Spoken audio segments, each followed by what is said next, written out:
Hello, hello, and welcome to episode 121 of the Compassion and Cucumbers podcast. I'm Christine. And I'm Sam. Hey, welcome back to us. Whoa. We've never taken this long of a hiatus. 2 weeks, it seemed way long. It did. To me. It really did. Yeah, Like, this almost feels weird. It almost does.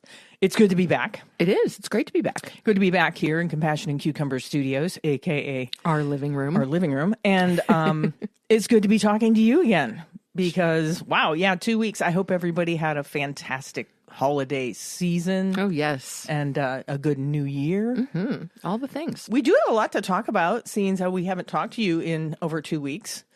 So we should probably, keep the rambling to a minimum. And if that's possible, I think we can manage and get into the substance of the show. Absolutely. But before we do that, we would like to let you know what we've been up to over the last couple of weeks. Yeah. So, we had a somewhat abbreviated festive season. An abbreviated festive season Because the day after Christmas, I picked up and went to London with a group of 11 students and a colleague of mine. Uh-huh. And we did what is referred to as a J-term study abroad course, which was really wonderful. The course was focused on London theater. So it was fantastic. We went and we saw so many shows. Many shows. Yes, it was ridiculous. And they were all spectacular. The quality of the theater that is going on in the UK is so high as to almost be like speechless making. Yeah, I mean, if you are a fan of live theater, you gotta check out London because it really is incredible, and not just in terms of the acting. Of course, the acting is very, very strong, but they're doing a lot in terms of work in alternative spaces. They're doing a lot in terms of devised theater, not just kind of the standards that we're used to. Things being on a proscenium stage, right? With kind of that fourth wall separation. There are shows that are just completely doing away with that. I mean, the run of Guys and Dolls that we saw, we were actually in the immersive standing section of the audience, and the set kept changing because of these platforms that were coming up out of the floor, and you could just walk around. Like, as the set changed, you could shift your position to be closest to the action if you were so inclined. That is so cool. It was so cool. Yeah. So really just brilliant scenic designs and masterful direction, really inspired. So that was fantastic. And of course, when a trip to London happens, so does some serious food investigation. Yeah, before you start in on the food, I just have to say I would be lying if I didn't tell you I was completely jealous of all the theater you got to see. Yeah. And of all the food. So what kind of food did you have? Oh my gosh, so much food. And fortunately, I didn't get to go everywhere that I wanted to go. It always turns out that way. It always turns out that way. But that means that, yes, I've done some recon on some places that we wanted to go back in November and didn't get to. Mm-hmm. But also that there are still some places on that list that we still get to experience on our next trip. That's good. That's good that you didn't experience it all, but without me. Yeah, exactly. Yeah. And luckily, you were in good health throughout this trip. Completely. Right? Yes. Start to finish, no health issues whatsoever. Yay. I did slightly injure my left hip by taking the 528 steps straight upwards into the dome of St. Paul's Cathedral. Right. Yeah, not really injured, just strained it. Just strained, yeah. Injured is an overstatement, but yeah, a little bit strained because my left knee is my bad knee, so when the knee gets tired, the hip works harder. And, and that's a lot of steps. That's a lot of steps, and let me tell you, they were narrow and steep and twisty-turny, and it was crazy. I'm not so sure I'd want to do that. As I was doing it, I was thinking it would not be your cup of tea. The coming down might have been an issue for me. Yeah, I think you would have started to feel a little dizzy. I get like vertigo-ish. Yes. Yeah. I think the downward spiral would not have... It would have been definitely a downward It would have been spiral. very literal, yes. Yeah. So I was thinking as I was doing it, actually, that would not have been your thing. Yeah, it's tough when you have the tendency for vertigo or anything like that with heights because you want to do it. Right. But the fear of like getting up there and then having like a panic attack or something on the way down actually is panic inducing enough than actually doing it. And you don't want to be like a big downer for the people that you're with and all that, like, have somebody carry you down or something. Anyway. Well, no, I mean, seriously, I was impressed enough that, the last time we were in the UK, you did the tree walk at Kew Gardens. I thought that was awesome. Yeah, that was neat. And that you stood on the glass floor of Tower Bridge. I did that. That was pretty cool. So, impressed with that. But yeah, as I was doing the dome, I was like, I don't think Pookie'd be into this. It's not really the height. It's the sensation that I might fall. Oh, I get it. So in a situation like that where, I know what those narrow, I've been in enough castles to know what that spiral staircase is like. And they made them narrow like that. So people with swords couldn't come up and do things. So they're very narrow, kind of claustrophobic inducing. And not only is it narrow, width wise, but the steps themselves are not like as big as your feet. Yes. In most cases. Yes, that is true to a certain degree. And also in some places, the ceilings are also very, very low. Yeah. So I might be of slightly above average height, but I am not officially tall. Right. But I felt ginormous. Like I felt... Like you had to hunch over. Felt like I had to. It wasn't like I felt like I had to. I actually had to. Did they at least have a railing? Yes, there were railings in most parts of it. As long as there was a railing, I bet I could do it. Yeah. As long as I had something to hang on to. Yeah. But enough about my phobias. What else? Okay. So anyway, starting with the food. All right. So first of all, our first night there, we didn't go out to eat at all because everybody was just kind of exhausted. Whooped from the trip. From the flight, we were a bit whooped, yes. But we did do a little bit of grocery shopping at our local Tesco. I like to call that trip whooped. Trip whooped? I don't know. I'm confused by that, but okay. Continue.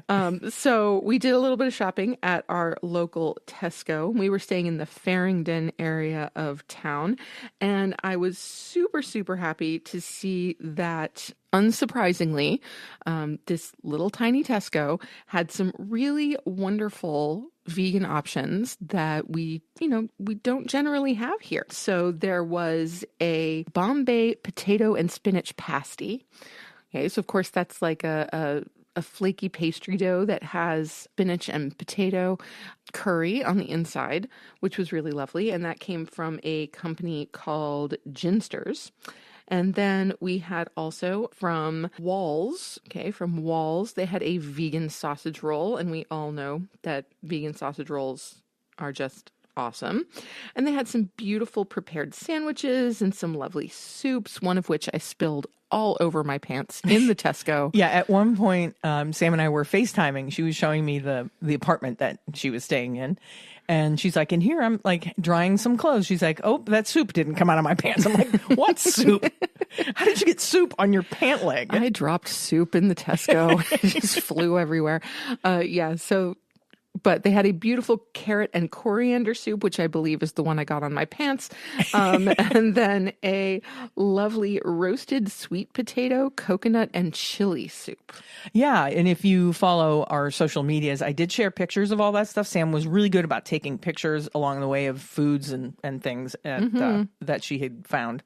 And I was sharing them on our social media. So if you haven't seen them and you want to see pictures of all this lovely stuff she got at the Tesco, just go to our Instagram or Facebook page and the pictures are all up there. Yep. And then we also found spicy coconut and rice noodles. So similar to like a top ramen, that kind of thing, but elevated. That came from Wicked Kitchen. And then, of course, our favorite UK treat, Jammy Dodgers.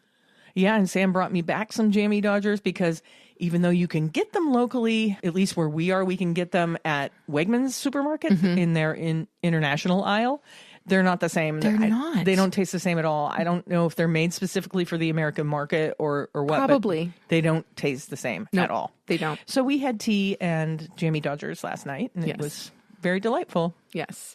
So the first restaurant meal I had in the UK was at an old favorite of mine, Wagamama. And Wagamama. If we're anywhere where there is a Wagamama, we're going to Wagamama. We are. Sam is just like, Wagamama. I do. I love Wagamama. I fell in love with Wagamama when I was in Cardiff for a couple of months several years ago.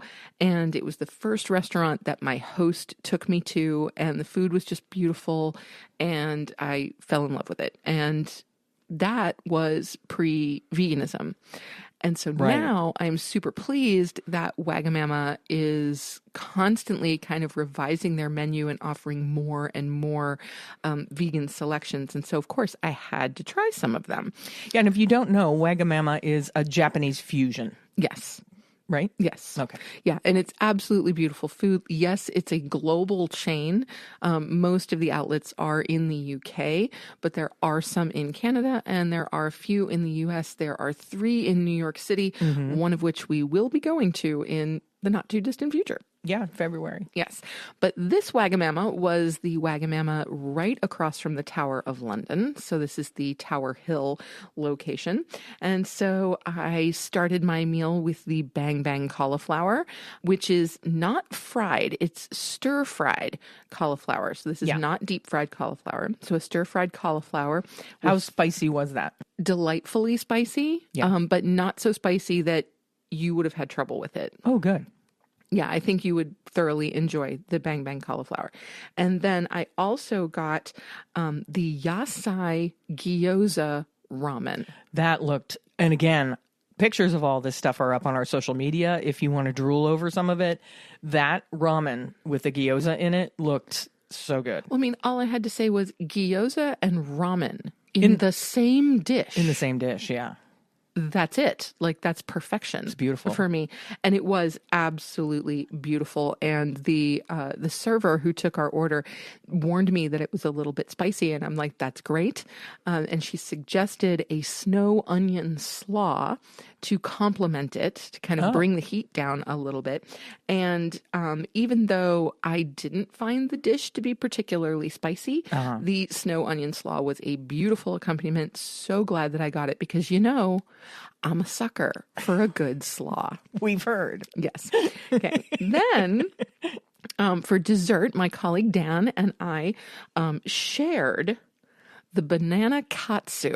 So this is a banana rolled in panko breadcrumbs and deep fried. So we're good already. But then it's served with a miso salted caramel ice cream. Yeah. And drizzled with a vegan caramel. Yeah. All vegan. All vegan. And it was ridiculous. Yeah. Absolutely ridiculous. Super flavorful, but also super light. Yeah. Wagamama is one of the few places where you can kind of have a 3-course meal and not leave feeling like you've eaten enough for a week. Sure. You know, it's just outstanding food. So, like I said, we will be heading to one of the New York City Wagamamas in short order. Well, I know I got, after that, pictures of some donuts. Oh, that was on Windsor Day. I had good food before that. So the next day, we were scheduled to meet for a tour of Shakespeare's Globe Theater. And I had been wandering around the St. Paul's Cathedral area. This was not the day that I did the climb of the dome. I was just wandering through the area and then down Millennium Bridge towards the Globe and decided that, you know, I'm a little hungry. I could look for a snack. And I found this little cafe called Crosby and Hope, just kind of off the main thoroughfare of the south end of the Thames, out of Southwark. And they had a vegan sausage roll. So I got the vegan sausage roll with a bit of brown sauce because it's necessary. Yeah, if you're not familiar, in Britain, they have this condiment that they just call brown sauce. And I think we may have talked about it before. It's possible. Yeah, I don't know how to describe it.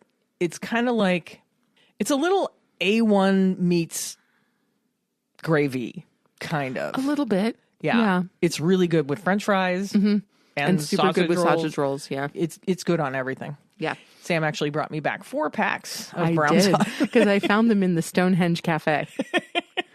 Yeah. I was trying to figure out how much brown sauce can I actually stuff in my pockets and then get through security. Right. Like what can I do? Like how much liquid is it going to take for them to identify the brown sauce in my luggage? But 4 packs was apparently not enough. they didn't so I'll flag try it. next time. Yeah, I'll try more next time. No, I think 4 packs isn't sufficient. Yes, but had to do that. Now, Crosby and Hope also had some lovely vegan beverage options. I did, I think, a blended juice that morning, like my favorite carrot, ginger, turmeric, that kind of stuff.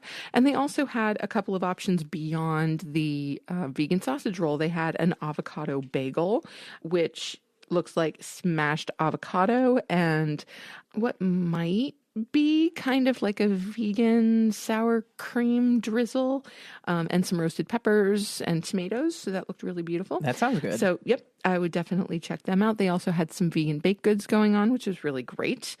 And then for lunch/dinner that day, we wound up at a pub called Doggett's.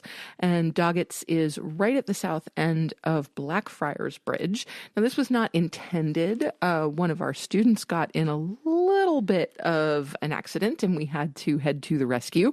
And once we found out that she was okay, but the emergency team that came to help her out did recommend that she go to urgent care for, possible stitches. She got kind of mowed over by a bicyclist.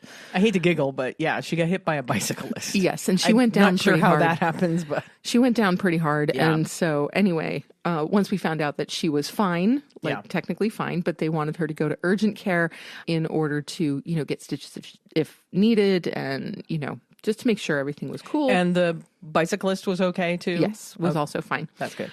So anyway, the student said, you know what, that sounds good, but I need to eat something before we go to urgent care. And it just so happened that this pub was right next to the accident site. The scene of the crime. The scene of the crime. And so we went in, and fortunately they had several vegan options, one of them being a lentil and vegetable shepherd's pie. Oh, yeah. Yeah, you did send me a picture of that. That looked really good. Yes, it was absolutely fabulous. In fact, I sent Christine a picture of the lentil and vegetable pie with the little pot of gravy and like the roasted vegetables that it had on the side. And then the next picture I sent was the plate completely cleaned. Yeah. Just absolutely demolished. Yeah. This was an incredibly well-seasoned, beautifully conceived shepherd's pie. Now, of course, being a fan of like old school British pies, I wish it kind of came in that lovely pastry casing. Oh, in a pastry. Yeah, but it's if it's a shepherd's pie. But it's a shepherd's pie, it's not going to. But Yeah, it's shepherd's pie does not have a crust. it does not. But it's like I want to take this mix, this lentil and vegetable mix, and put that into a pastry casing like a traditional pie, like a steak and ale or a chicken leek and brie, that kind of thing. I would love to do that. So that was totally awesome.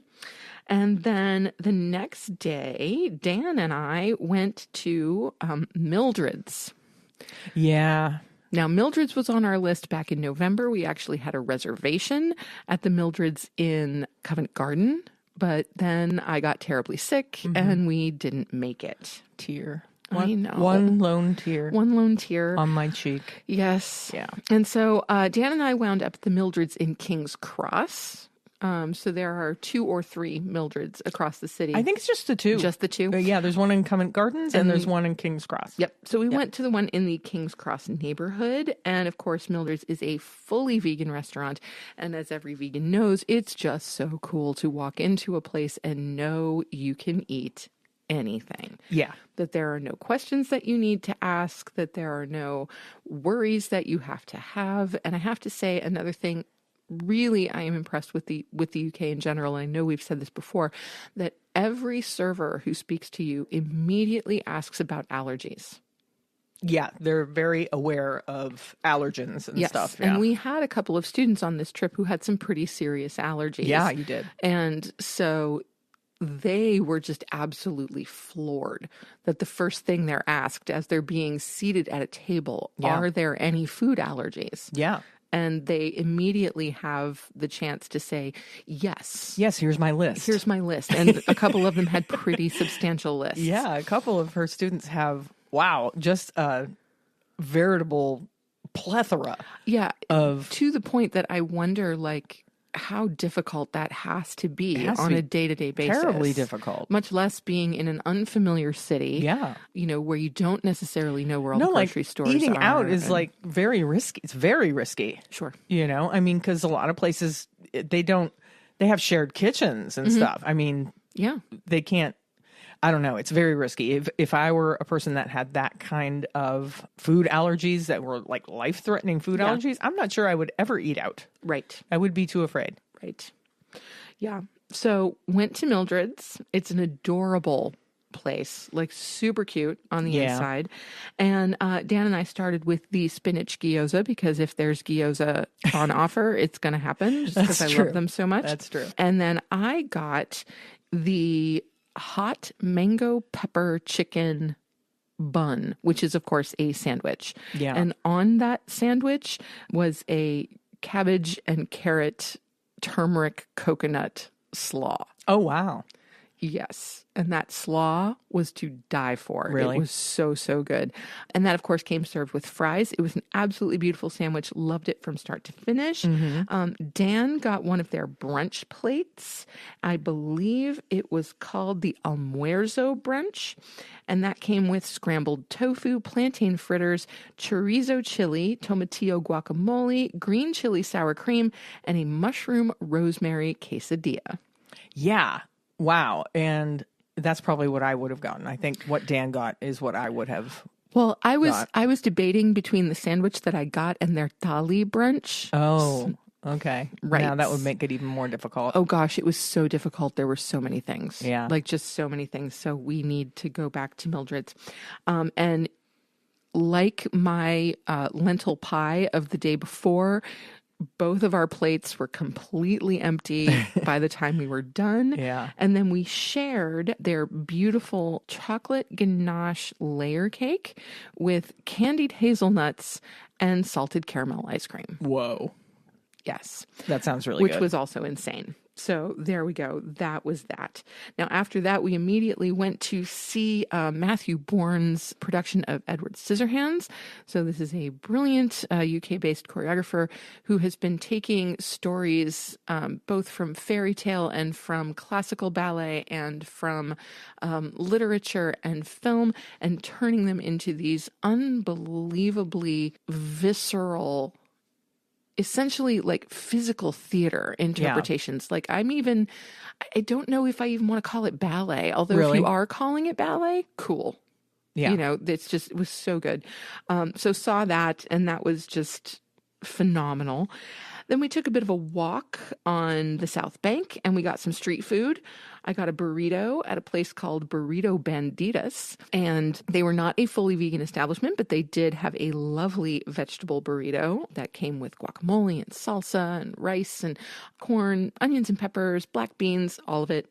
Absolutely gorgeous. I took a picture of it, making sure that my burrito looked like it was eating the Tower of London. Yes. And it did. Yeah. Mission accomplished. Yes. And then we went to see Guys and Dolls. And then not long after that, we went to Stonehenge. Stonehenge was incredible. I had never been there before. So that was a completely new experience. It was Stonehenge on New Year's Day. No, it was Stonehenge on New Year's Eve day. New Year's Eve. Okay. New Year's Eve day. Okay. And so the cafe at Stonehenge is, of course, where I found Christine's brown sauce. I also found... brown sauce from Stonehenge. That's right. Brown sauce from Stonehenge. I also found in their cafe a vegan chickpea curry pasty. Ooh. Yes. And of course I had to have that, and it was absolutely delightful. So that was my breakfast that morning. And then we went to Salisbury Cathedral and wandered around, saw the Magna Carta. That was pretty cool.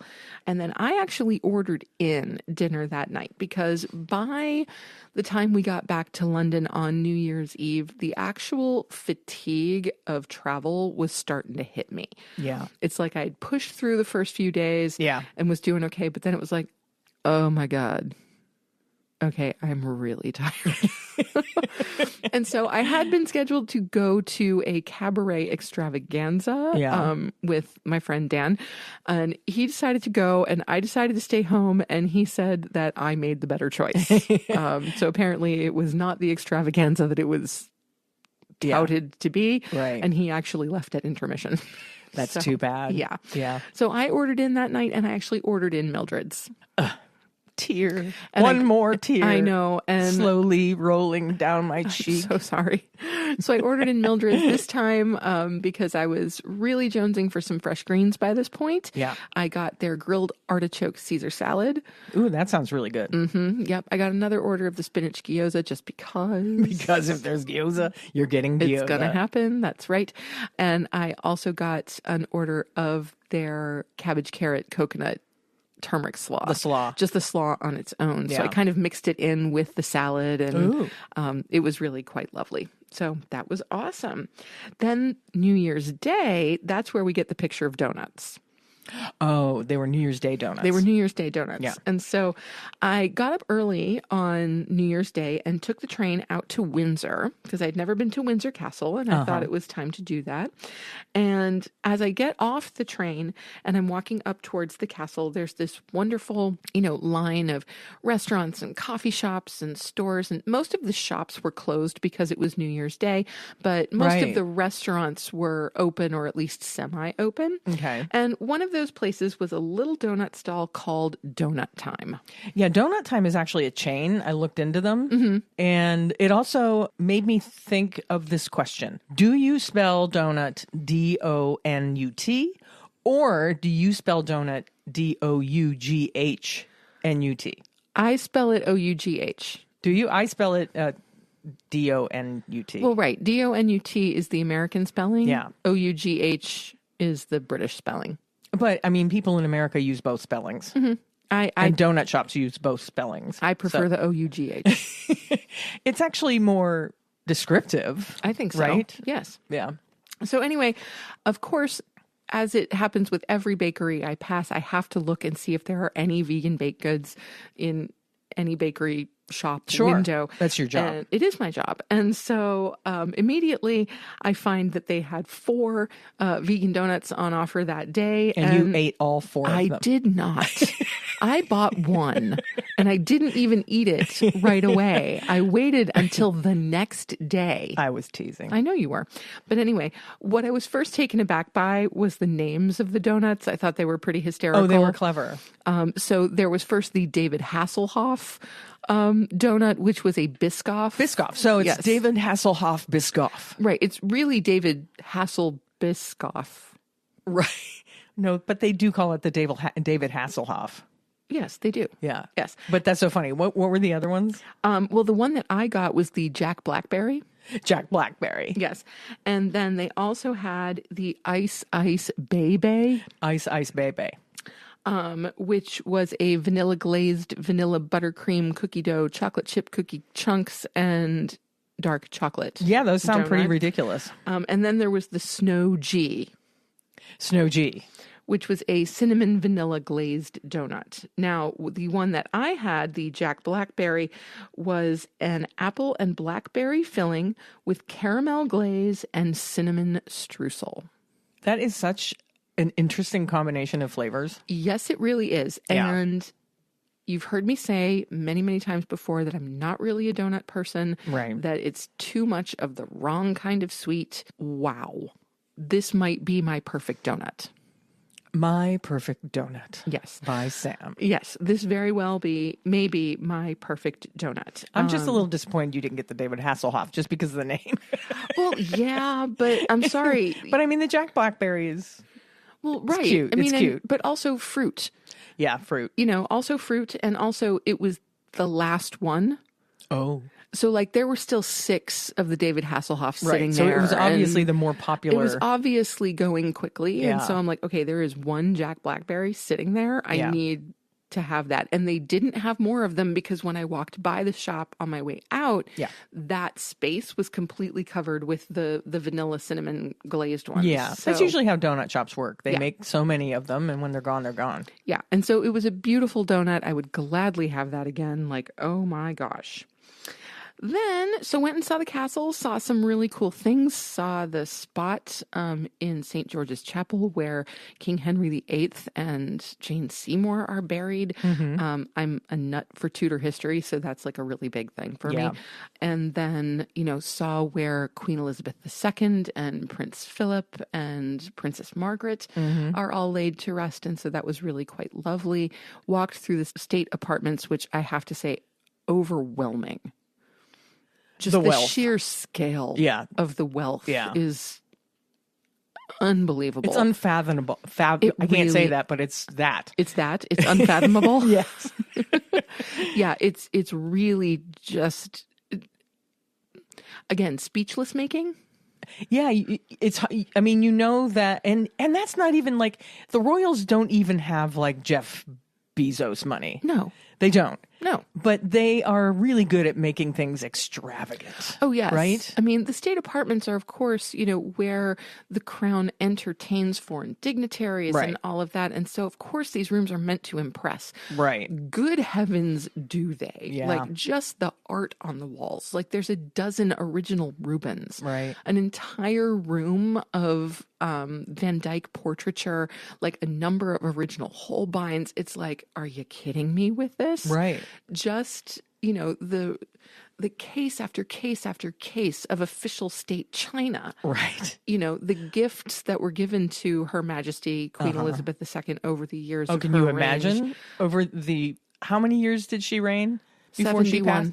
Can you imagine the number of gifts that she has received Just over incredible. those years? Like, that there is probably a warehouse someplace. Oh, there has to be. With all of that stuff, yeah, right? This couldn't be all of it. There's no way. No. But then, of course, there are plaques carved into the walls, showing when various people were inducted into, the royal, I think it's the Noble Order of the Garter. Right. And it goes all the way back to 1066. It's crazy. Like, it's just nuts. So really, really overwhelming.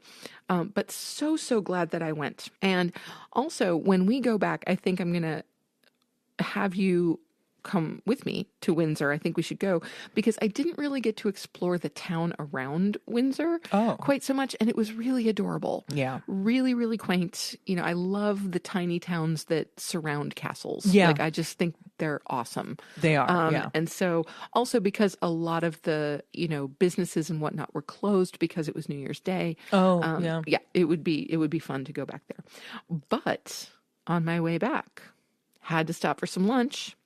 And guess where I went? Wagamama. No surprise there. Well, no, there just happened to be a Wagamama, right? A different Wagamama. Yes, so this was Wagamama Windsor.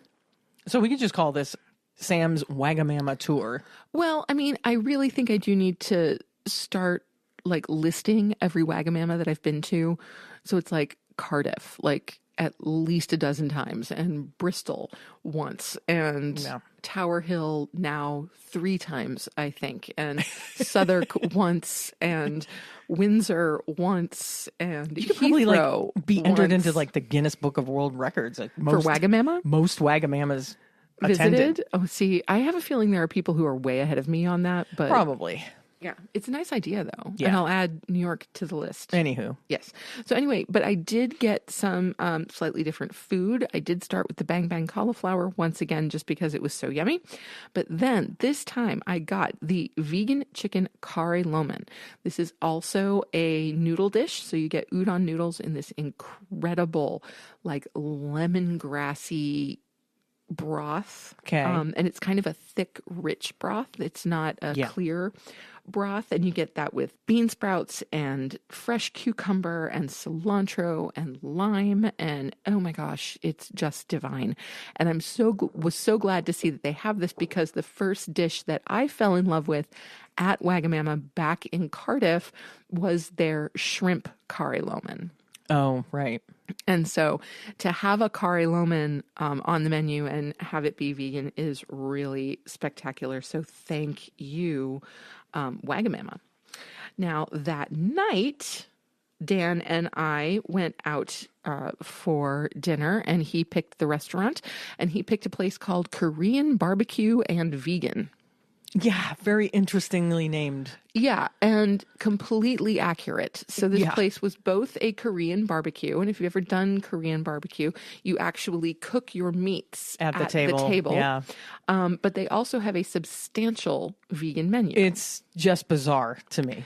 It's a little weird. It's like, hey, come and eat our vegan food and sit next to somebody who's cooking an animal at their table. And that happened. Yeah. That did happen. And so I will fully admit that, I was definitely made uncomfortable by the folks, sitting next to me grilling meats. Yeah. And I was like, okay, not my favorite thing about this place. Yeah. But at the same time, I appreciated that Dan chose a restaurant with so many vegan offerings, like a full separate vegan menu. I mean, I guess that's cool. It is cool. And besides, just because I'm vegan doesn't mean the people that are eating with me have to be. No, I'm just saying, as a vegan, I probably would not pick to eat at that restaurant, even though they have an extensive vegan menu. I'm just saying, I didn't pick the restaurant. No, I totally understand. Yeah. So I might not have chosen it either, but the food that I had there was very, very good. We shared some of their tofu gyoza. This is the Gyoza Tour 2023. It really is. But then /4. But then I had their vegan tteokbokki. Oh. Which are like tteokbokki. It's like tteokbokki, but they're bigger. Yeah. They're a little bigger, but there's still that idea of kind of like a gnocchi. It's instead like of it being rice Thai. ball. Yeah, it's the Korean version of the Thai dish. And it was in this gorgeous spicy tomato sauce. Yeah, really just like fantastic. tteokbokki is too. Mm-hmm. Okay. Yep. And then I had their vegan yakisoba with crispy tofu. Sounds good. It was very, very good. Loved that. Then, what was next? Skipped to the next day, and we went to another all-vegan restaurant. Ooh. Yes, Wolf and Lamb. Oh, yeah, Wolf and Lamb. Was on my list. And so we went, and Dan and I each got their Big Wolf burger. And that's WULF. It is WULF. And so this burger was absolutely spectacular. One of the best burgers I've ever had, to be completely honest. Yeah, it's a house burger, right? It's a house burger on a beautiful bun with melted cheese and, all the kind of regular fixings, tomato, lettuce, onion, pickles, all of that. It was absolutely fantastic. And they make killer fries. Really? Yeah. Chips. Yeah. Thank you. Killer chips. Yeah. And we also shared a order of their mac and cheese. Oh, yeah. Because we had to try mac and cheese. It was very, very tasty. I think it was slightly overbaked. Was dry. It's a little on the dry side. Yeah. But the flavor was really wonderful, and kind of the crunch on the top was really, really present. But I do have a feeling it was just slightly overcooked. But that's the thing. If it was like a cashew based, I've had that happen. Yeah. It happened with Crystal's dip. Oh, yes. I overbaked it by, maybe 10 minutes. Right. And what happens is the cashew cheese, the cashew cream kind of seizes. Right. And it gets dry. Yeah. Right. Now, Wolf and Lamb was in the Baker Street area of London. And so we were walking around. We were thinking we were going to go to the Sherlock Holmes Museum, which didn't end up happening because the wait was really, really long. And so instead, we just got back on the subway at Baker Street, but not before we ran into a lovely place called Tart Modern. Tart Modern. Yes, it's a play on Tate Modern. Oh, okay. Yeah. So anyway, what Tart Modern had to offer that got me super excited was vegan pastéis de nata. Pastéis. Yes, pastéis. If you don't know what pastéis is, it's a small cream-filled tart. Usually it's a egg creamish, kind of pudding-ish thing. It's a Portuguese classic. Yeah, it's a Portuguese thing. And so you get this really, really flaky pastry dough. And on the inside, it's usually an egg-based, as Christine was saying. Yeah. An egg and milk-based custard, essentially. Yeah. And so anyway, Tarte Modern does vegan versions. And so I got one of each of the flavors that they were offering. And so they're plain, and you get that topped with a little bit of cinnamon. Uh-huh. And then they also had one with cherries on top. They were both absolutely exquisite. Really? Like, I think pastiche is my new favorite thing. Pastiche. Like, yes, we need to, yes. yes, I seriously considered on our last day there just going back to Tarte Modern and like buying out the vegan pastiche in the hopes of bringing some them home. Yes. I have a feeling they wouldn't travel very well. Probably not. They are quite delicate. Yeah. But, the thought was there because I really wanted you to experience them. Yeah, but that is the kind of thing that you want to eat right then. It is. When they make it. It is.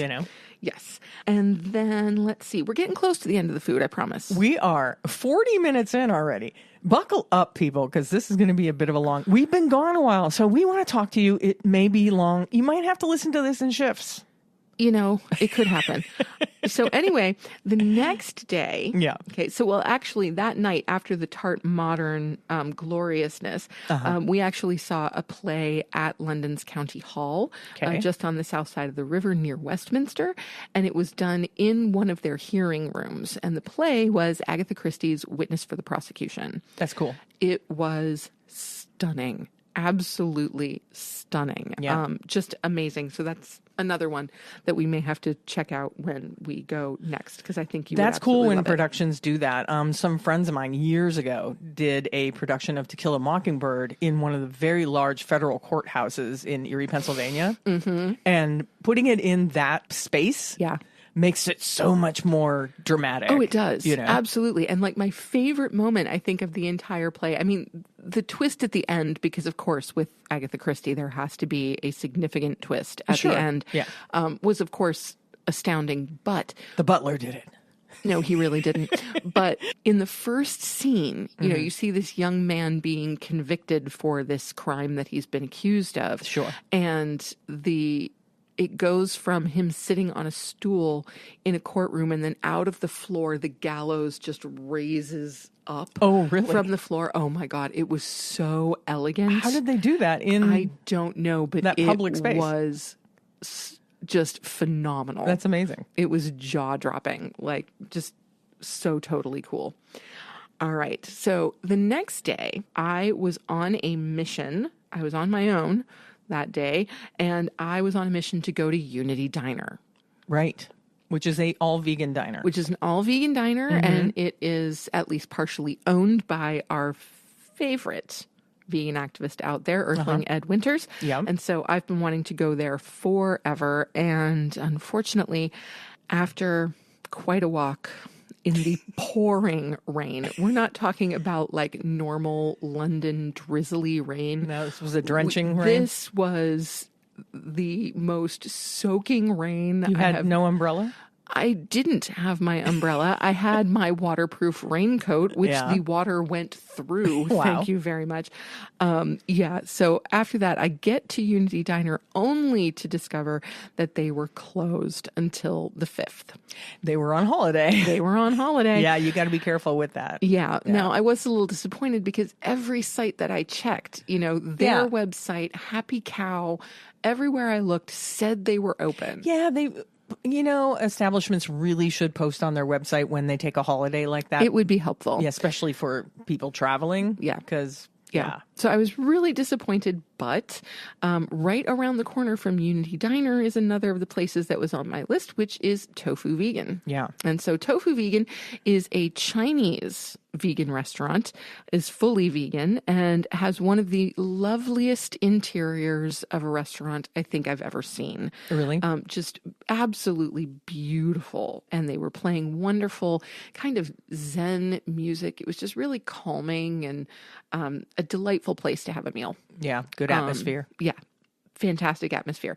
And so there was so much on the menu that I wanted to try that I decided to go with several small dishes as opposed to, like one big thing. Yeah, that's a good way to go if you don't know what to get. Yeah, so I got a whole bunch of appetizers, basically. And the first two were their Dongbei sweet potato noodle sheets with slivered vegetables in a spicy sesame sauce. Oh, that sounds interesting. Yes, but what I didn't notice when I was ordering was that it was a cold dish. Oh, right. And so after being soaked to the skin in cold London rain, Yeah. this is not what I was looking for. Yeah. If I'd ordered the same dish on a warm summer day, I'm sure that I would have loved it. Yeah. But It wasn't what you were expecting. it wasn't what I was expecting, and so I was a little disappointed. That was also true for their tofu and vegetable rolls with sour and hot dressing. So they were summer rolls. They were also cold. Uh-huh. Yes. And so, you know, it was my fault. I do not blame the restaurant for my not being into these dishes. It was entirely my fault for not paying enough attention to the menu, because I'm looking at the pictures right now and it does say cold. It does. It does. Oh. I just missed it. Oh, no kidding. Because I went sweet potato noodles. Hello. Right. Yeah. And you don't think that's going to be a cold dish. No, you know? really don't. But the things that I did get that were absolutely the star of the show, number one was their wonton soup. This was the best wonton soup I have ever had in my entire life. Really? Oh my gosh. Warm, oniony, really kind of pungent broth and these beautiful little wontons. And it came in this cute little pot. Oh my gosh. I just absolutely loved it. What were the wontons filled with? It was a mix of vegetables. Vegetables really. and tofu? Yeah. Mm-hmm. Absolutely fantastic. And then I also got, they had just a dish of their wontons in like a special sauce, they called it. And so I got those as well. And the wontons, again, were just beautiful. Were those fried wontons or steamed? Steamed. Okay. In a lovely, lovely sauce. Those were great. And then I also tried their deep fried chicken bites, which came with a sweet and sour dipping sauce. Uh-huh. And that also was just spectacular. And it was clearly a tofu-based in-house chicken. Sure. A little nugget. Little nuggets. And they were fantastic. The one thing that I truly didn't like that I tried, and this is the last of the dishes that I tried, but they had in their dim sum menu, and I love dim sum, because I'm sorry, dumplings. Hello. But I got their spicy edamame dumplings. This should have been a home run for me. Spicy edamame dumpling. Where can you go wrong? It was way too fermented tasting for me. Yeah. Was there anything in the list of ingredients that indicated that it was going to be fermented food? No. Oh, interesting. And so I think, I'm not even sure if I didn't like the dish or if I was just put off by the fact that it wasn't what I was expecting. Right. I would like to try them again, knowing Knowing what they that are. really they're going to taste like tempeh, Yeah. not edamame, Yeah. you know? So you were thinking that it was going to be like a fresh edamame. Yeah. And it turned out to be more of a tempeh situation. Yes. And Okay. so I wasn't crazy about those. Yeah. But all in all, it was a beautiful, beautiful meal.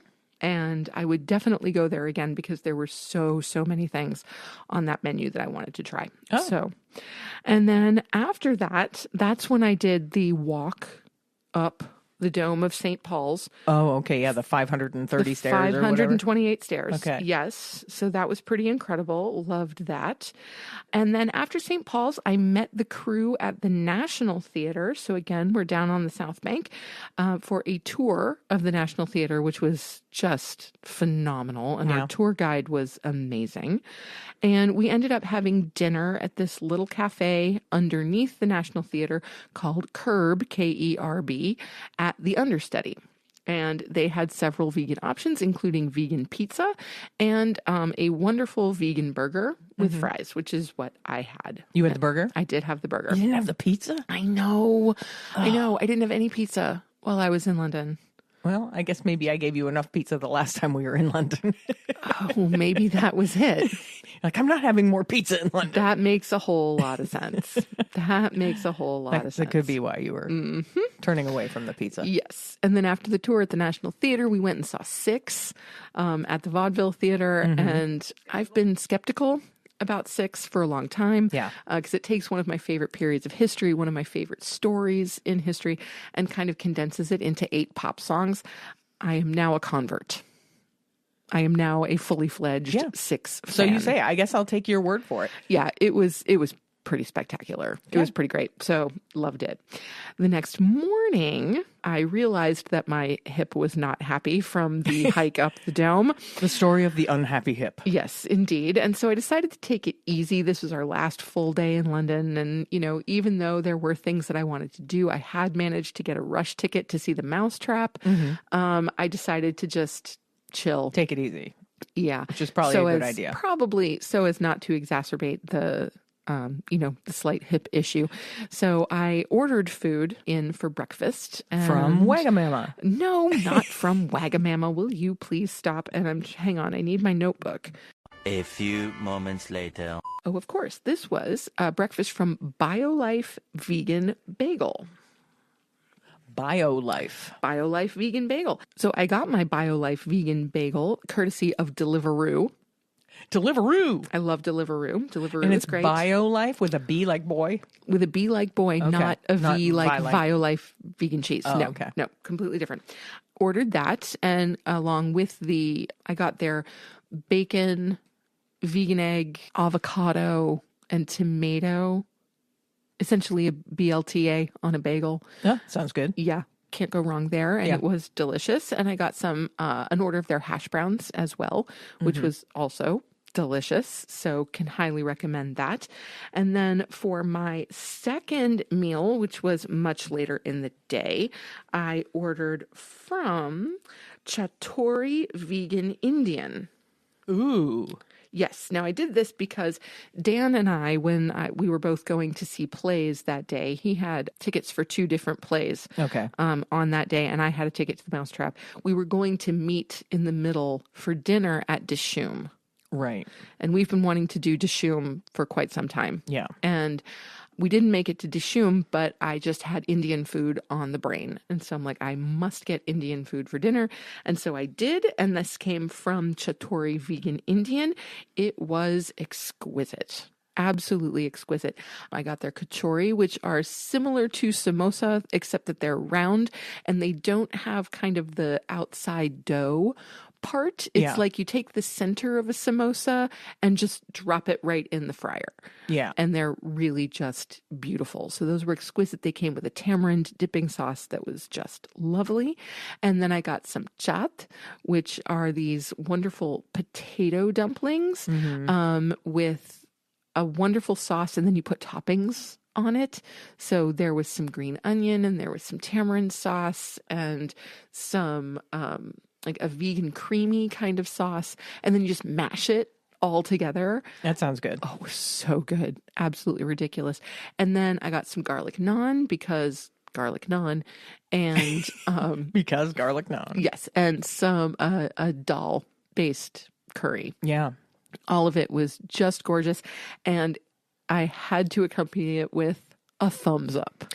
Thumbs up. If you've never had a thumbs up, you probably haven't. They're kind of hard to come by, but it is a Indian soda. Yes. Similar to Coca-Cola. Coca-Cola, but it has tons of caffeine. It has loads of caffeine, but it also has a lot of spices in it. Spices, so it's got cardamom. It's got turmeric. Yeah. It's the Indian version of Coca-Cola. And it is, if I'm not mistaken, a Coca-Cola product that is made specifically for the Indian market or the South Asian market. It's full sugar, like most Coke products are in other countries. It's full sugar. They don't use No. They don't use there's corn syrup or anything like that. There's no thumbs up zero either. No. No. Yeah. It's good. It's fantastic. Yeah. And the only places that we've found it since I had it in India many, many years ago, we got it at an Indian restaurant in Toronto. Yeah. Once. No, it was Niagara Falls. Was it in Niagara Falls? It was Niagara Falls. Oh, okay. I was thinking it was in Little India in Toronto, but you're right. Nope, it was Niagara Falls. Yeah. And then this place in the UK. Yeah. Yeah. So if you're ever in an Indian restaurant, check out their beverages, and if they have a thumbs up on the menu, try it because it's really good. It's really good. So it's like a slightly spicy Coca-Cola. Yeah, it comes in a glass bottle like the old Coke used to. Although mine came in a can. Oh, it did? This thumbs up came in a can. Oh, okay. I've only ever had it out of a glass bottle. So well, up until a few days ago. Me too. Yeah.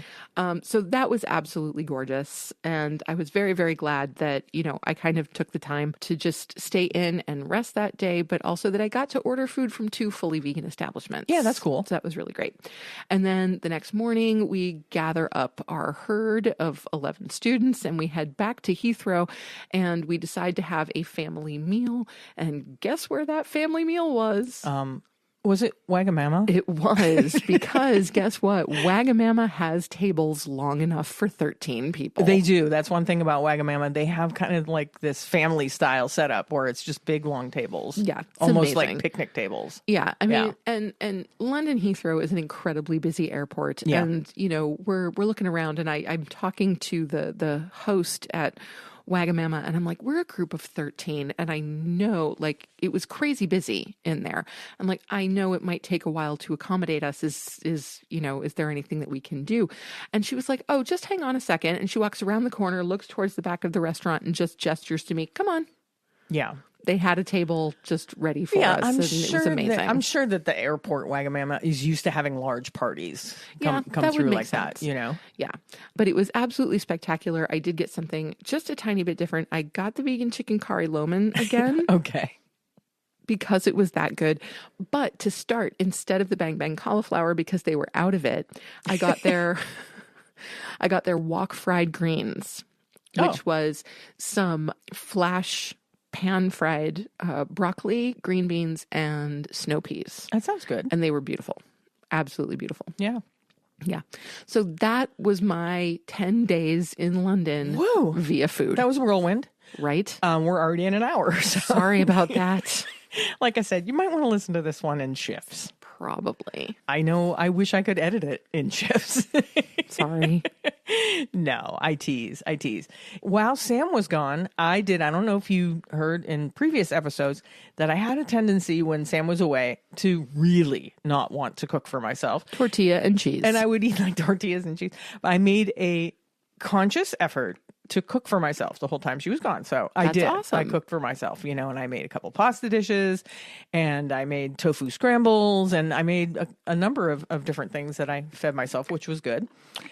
And on New Year's Eve, Sam and I had a tradition where we used to make snacks and play Mario Party.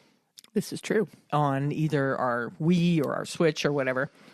And I happened to think, I wonder what Sam's brother is doing tonight, because I didn't know what anybody's plans were. And so I texted him like, hey, you want to play Mario Party later? And he said, sure. So Sam's brother Owen and I played Mario Party on love that. New Year's Eve. And That's so great. I was actually up until midnight, which we never are. Oh, no, never. No. I watched the ball drop online, and then I promptly fell asleep. There you go. Yeah. There you go. And that's what I did while Sam was away. Cool. All right, we need to move on here. We really do. Sorry about all of that. No. I wanted everybody to hear all about it, and I even heard some things that I hadn't heard a couple of times that you told me what all you were doing. So Well, yeah, because you don't listen. No. I mean, there are things you hadn't said. It's not that I didn't hear them. Anyway. Oh, I wanted to tell everybody that Hoodies for the Homeless wrapped up their 2023 campaign, and they wanted to thank everyone who donated warm clothing for the people in need in Buffalo. It looks like they had a really successful year. Awesome. So Love to hear that. go you who donated to Hoodies for the Homeless. Indeed. And guess what? We have a recipe this week. Woohoo. Got to get back on that recipe train, We really do. right? Yeah. All aboard the recipe I train. mean, especially because, the Christmas season has just passed and we have some new cookbooks to delve into. And Yeah. So we'll be full swing into the recipes now. But this is this week's recipe of the week.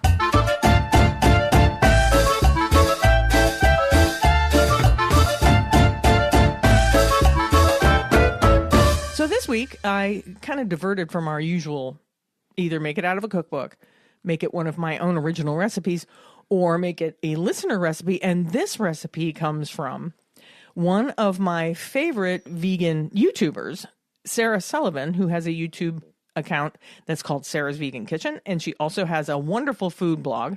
If you Google Sarah's Vegan Kitchen, her food blog will come up. And we made Sarah Sullivan's vegan cheddar biscuits. which I love a biscuit. yeah, which I made, and we had alongside of a vegetable bean soup that I made. I love soup. Yeah, and these biscuits turned out pretty good. I was a little, I don't know. I get a little nervous when I bake. I'm not a good baker. It's I don't not my know why strong she suit. doesn't just say, "Hey, boo, make the biscuits." Yeah, I should make Sam do any recipe where I'm baking. Because I love baking. Yeah, I don't always get nervous about it. I'm like, something's not going to turn out. I mean, I followed the recipe. The dough seemed a little wet. I just was adding a little bit of flour, but I'm like, I hope I'm not adding too much flour. It was just Anyway, fine. they turned out fine. They did. They were delicious. They really, really were. Yeah, and I'll share a link to this recipe if you want to try them yourself. I'll put a link in the show notes. And they were perfect for soaking up soup. Yeah, they were good with the soup. Mm-hmm. Yeah, so they're like a garlic cheddar, vegan cheddar biscuit. Oh, they hit the spot. They were great. They were good. With that, we're going to move on to our noteworthy section. This week's noteworthy is about an article that I found written by Rebecca Leboscus, who works with PETA. She wrote this really interesting opinion piece in the Hawaii Tribune Herald, exploring what would happen if It's a Wonderful Life was about veganism, if George Bailey of It's a Wonderful Life was a vegan. That's really a great premise. That's what I thought. I'm like, this is a love that. fabulous idea. It really is. It really is. So if this were to occur, okay, so we've made George Bailey vegan. And so Clarence, but for some reason, George still goes through his crisis of faith. Sure. Yes. And so Clarence still makes his way into the picture. Mm-hmm. And so Clarence would then show vegan George how he helped keep the planet clean and green, showing that each vegan conserves 1,100 gallons of water, nearly 40 pounds of grain, and 30 square feet of forested land every single day. And that going vegan for just a month can prevent 620 pounds of hazardous carbon emissions and safeguard 913 square feet of rainforest from destruction. Raising animals for food, on the other hand, requires substantial amounts of land feed, energy, and water, and emits planet-warming greenhouse gases. Clarence would also reveal to George how vegan food had helped him live a long and healthy life. Scientific research consistently shows the health benefits of eating plants, such as reduced risk of chronic diseases. In a recent study led by Stanford Medicine, scientists looked at 22 sets of identical twins, one vegan, the other an omnivore, to compare the effects of their eating choices. The results showed that going vegan can improve heart health in just 8 weeks. Another new study focused on both kids and adults who went vegan and found that they had lower risk of heart disease. Yeah, and we just recently watched the Netflix documentary series that follows some of those 22 sets of identical twins. It's called You Are What You Eat. Mm-hmm. And I think we'll be doing a review on it. Oh, we definitely should. Probably next episode. Sounds good to me. Yeah. We can talk about that and the blue zones in the same episode. Yeah, I think that would be a good idea. Vegan George would then be proud to see how his choices had helped address a serious global challenge, hunger. The most recent UN report on hunger tells us that about 828 million people experienced hunger in 2021, yet we continue to use enormous amounts of land, water, and other resources to grow crops to feed animals raised for food, even though feeding humans with plants instead is more efficient. Plus, raising animals for food produces only a fractional quantity of meat for every pound of feed they consume. To illustrate, animals need to eat up to 10 pounds of grain to grow 1 meager pound of flesh. A single person's commitment to living vegan can set off a domino effect of positive changes by abandoning this unsustainable, cruel food system. Clarence would show George all the animals he had saved. Animals on factory farms endure cramped, disgusting conditions and are denied the opportunity to do anything that's natural and meaningful to them. Unsanitary conditions contribute to disease spread, and selective breeding for rapid growth leads to health issues. The moral of It's a Wonderful Life is that our actions affect those around us, and that will always be true. By going vegan, we influence our communities and those beyond. We become ambassadors for change, inspiring friends, family, and even strangers to embrace the power of plants. Social media platforms have become modern-day town squares where we share recipes, tips, and stories. And in the future, when our descendants study our posts like we study cave paintings, they will know which of us helped usher in an ethical, sustainable food system. What a wonderful legacy of compassion. Yeah, I really dug this article, and we'll link to this article if you want to read the full article, if you want to read the article in its entirety. Again, it comes from the Hawaii Tribune Herald, and it's written by Rebecca Libaskis from People for the Ethical Treatment of Animals. And that brings us to today's main topic.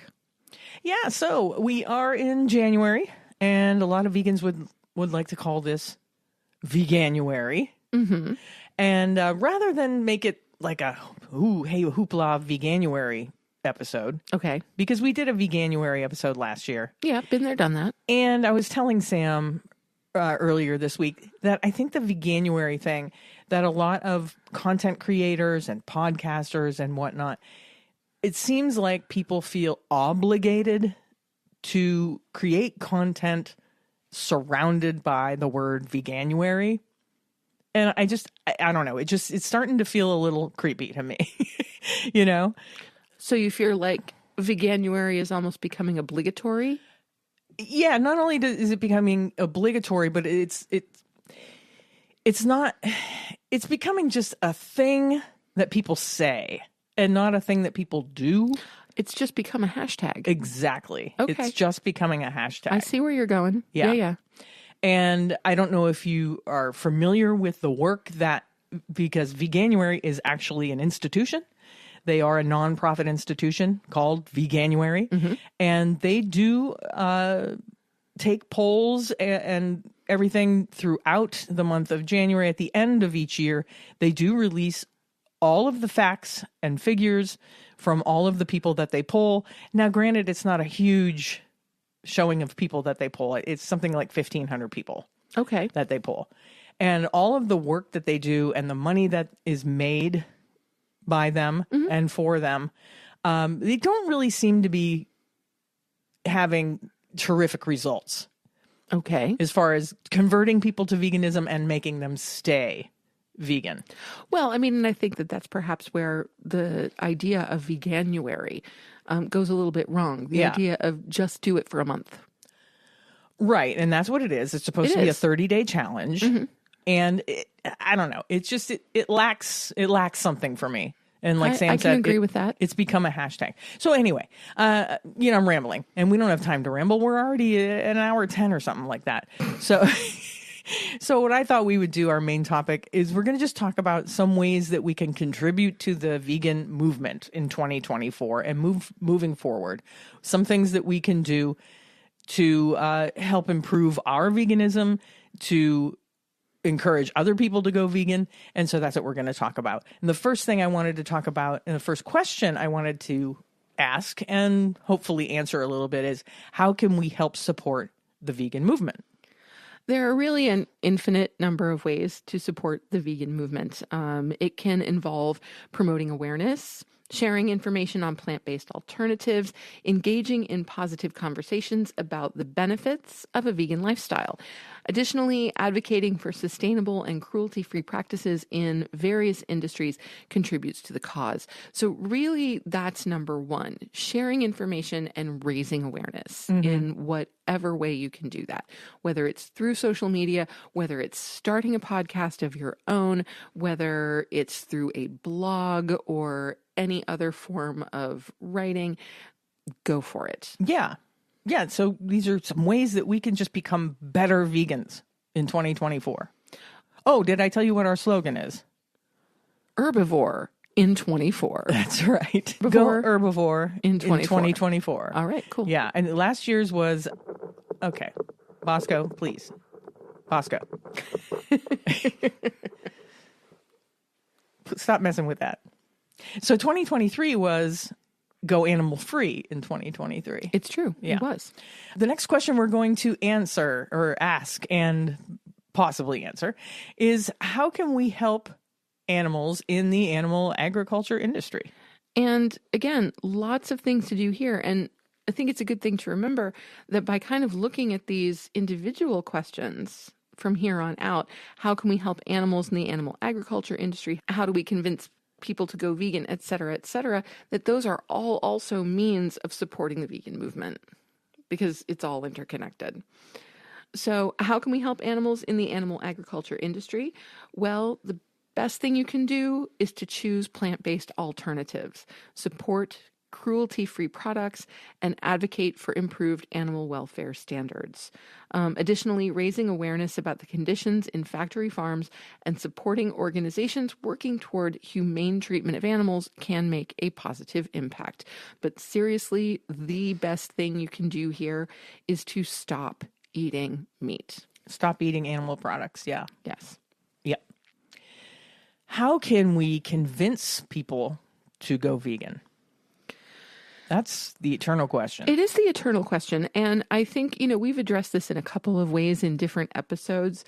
And I think number one is really to know who you're talking to. Right. When you're talking to someone about veganism. Okay. Number one, I would suggest don't go into it with the idea of convincing someone to go vegan. Right. Yeah. It's not a sales pitch. What you really want to do is just share information about the health, environmental, and ethical benefits of a plant-based or vegan lifestyle. Give them access to resources, recipes, address their concerns, like if they are concerned about protein or they're concerned about iron or concerned about B12. Share your knowledge of how to address those things and lead with your own positive experiences. The most important thing here is to make sure that those conversations remain open and respectful, focusing on the positive aspects of veganism and also acknowledging that the person that you are talking to has the absolute right to make their own choices, that you may not agree with their choices, but they are in fact theirs to make. That's true. And if you're interested in more ways to discuss veganism with people, Earthling Ed Winters on his website has a free downloadable guide on how to do just that. Yep. And it's a wonderful, wonderful packet of information. Absolutely. Yeah.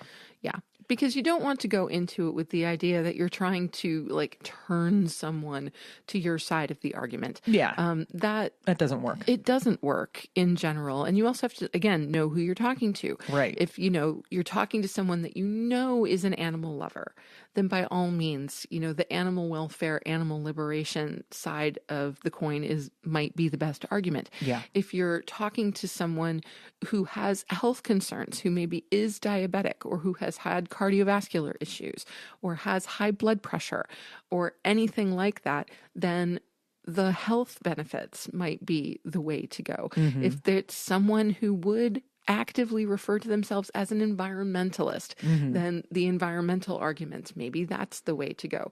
Because not everybody is going to jump on every train.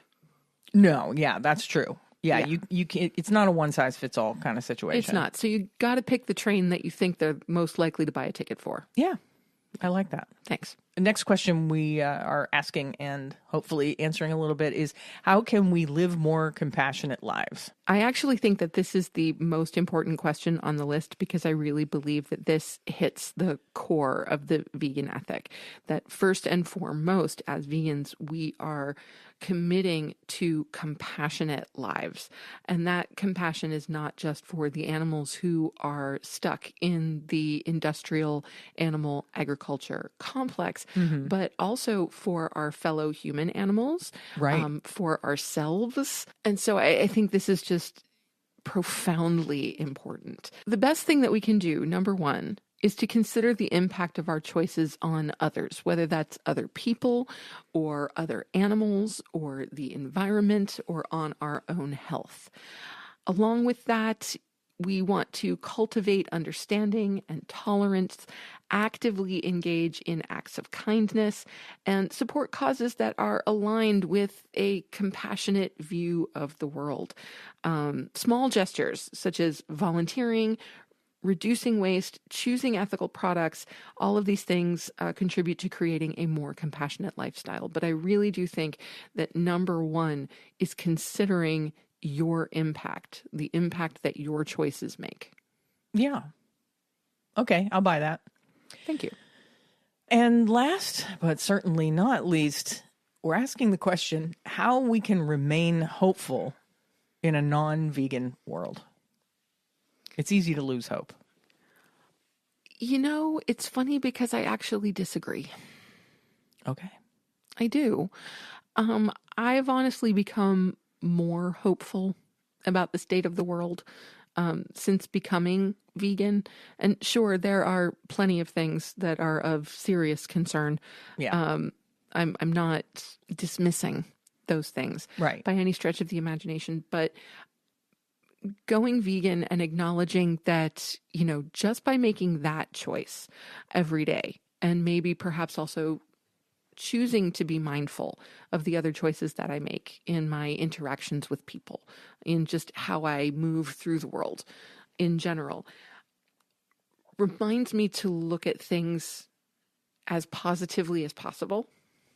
And to remember that even though, yes, terrible things happen, whether to us individually or to us societally or even globally, that honestly, we, and by we right now, I'm meaning you and I, Okay. and the people that we are surrounded with, are very fortunate. We are. And that Yeah. we have the ability to use that fortunateness, or dare I use the word privilege, because it is privilege, for the good of others. And that makes me hopeful. That maybe out there are a whole lot of other people, because we know that there are a whole lot of other people out there in the world doing the same thing. Yeah. Taking the resources and the passion and the energy and, yes, the privilege that they have to do good for others.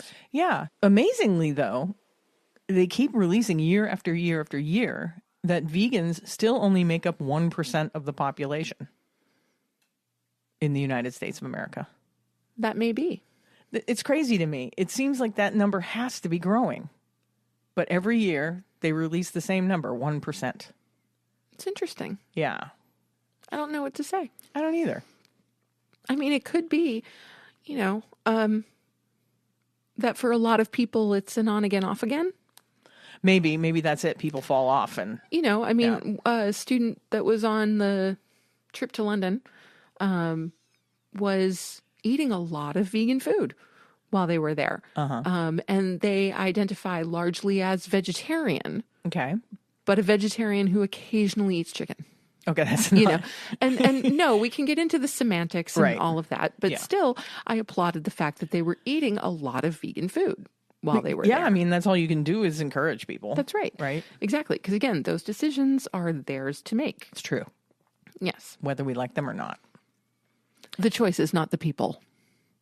No, exactly.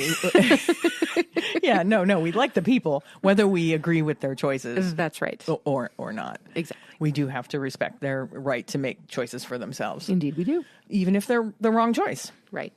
And a good thing to remember is that change takes time. And in a lot of cases, change takes a long time. Yeah. But every conscious choice we make makes a difference. So it's a good idea to engage in communities that support your values. I know how great we feel whenever we get a day or two around our Buffalo vegan community or our Rochester vegan community or our Syracuse vegan community, and to stay informed about positive developments in the vegan movement. Yeah. That should help maintain a sense of optimism, even when sometimes it feels like we're not making as much progress as we would like. I have to agree with that. I think spending any kind of time with the vegan community or doing any kind of volunteer work within the vegan community definitely boosts your hopefulness. For sure. Yeah. Yeah. Yeah, so those are just a few questions I wanted to ask and a little bit answer for some ways that we can going forward in 2024 become better vegans. Yeah. Right? Yeah. Be your best vegan. Be your best vegan. That's right. Go herbivore in 2024. That's right. Oh man. Hey, that brings us to something along the same lines is a helpful fact to encourage you to go vegan and stay vegan. And what is today's helpful fact? Well, today's helpful fact, and this deviates a little bit from the theme that we've been going towards with this. It's been more human centered. Yes. This time, though, we're going to talk about the fact that cows are sentient individuals. And I would like to say not only cows, but every animal, every creature on this earth is sentient. Yeah. Yes. So, but today we're focusing on cows. We're focusing on the cows today. And you gotta love cows. I just love cows. Like many non-human animals, cows have long been portrayed as nothing more than a commodity with little understanding of the world around them. At the same time, cows as a species have largely been left out of studies into sentience and cognitive capabilities. However, emerging research indicates that not only are cows self-aware, but maintain a dynamic and varied emotional daily life, which can include excitement, calmness, frustration, loneliness, and fear, to name a few. Cows recognize one another, they can hold grudges, and they get nervous to the point that their milk production decreases. They've been known to remember other animals after being separated for years. Farmhouse Garden Animal Home is a sanctuary near Toronto, Canada.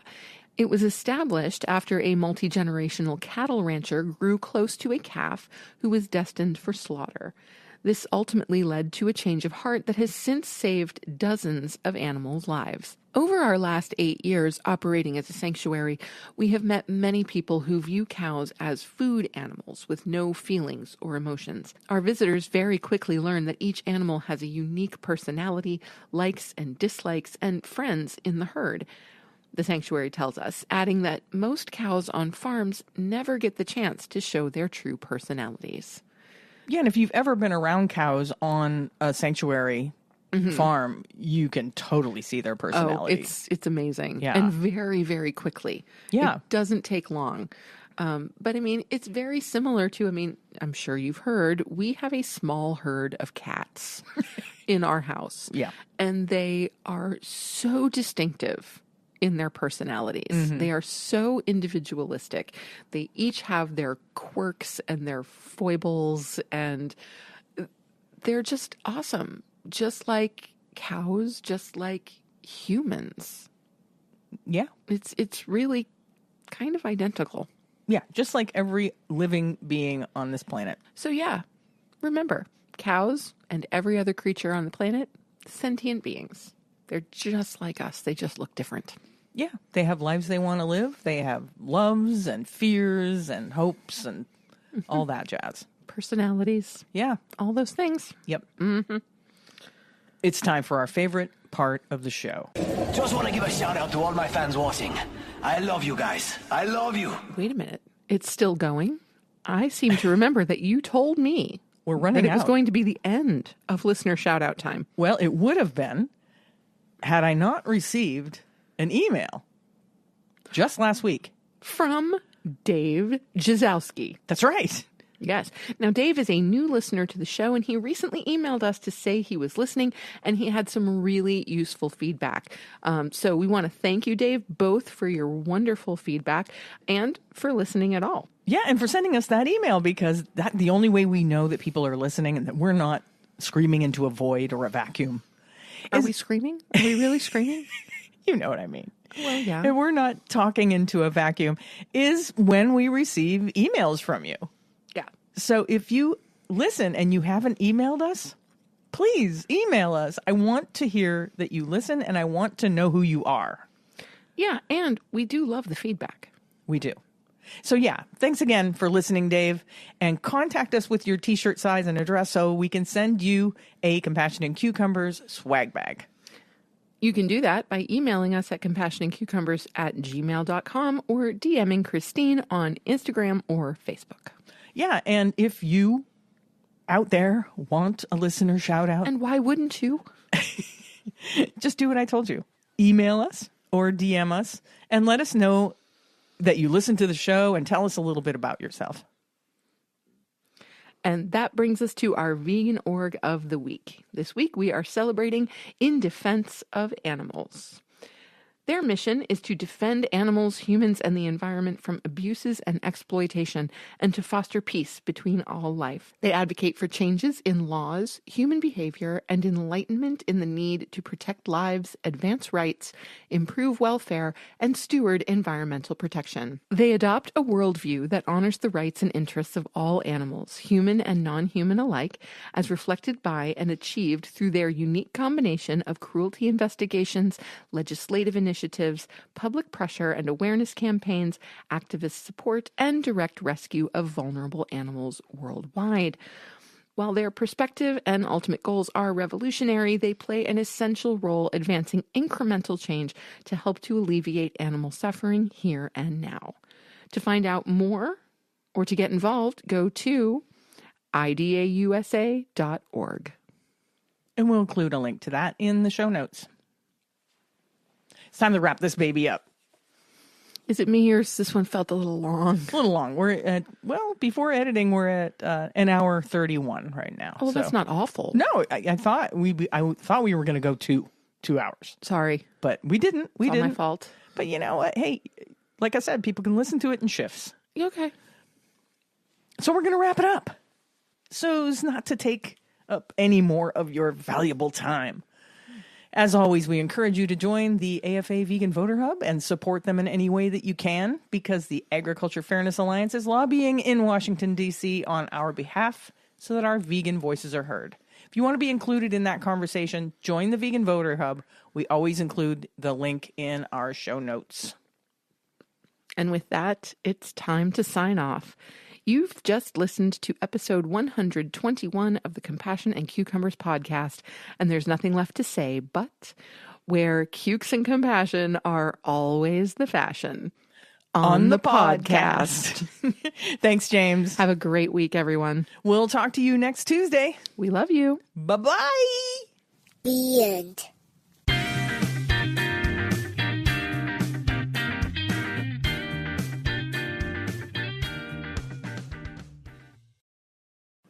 If you'd like to support the Compassion and Cucumbers podcast, well, you can do that by hopping on over to our Patreon page and becoming a patron. We have all the recipes from our Vegan Kitchen series up there, and we'll be adding some patron-only episodes in the near future. So thank you for supporting us at whatever level that you choose, and thank you again for listening to Compassion and Cucumbers podcast.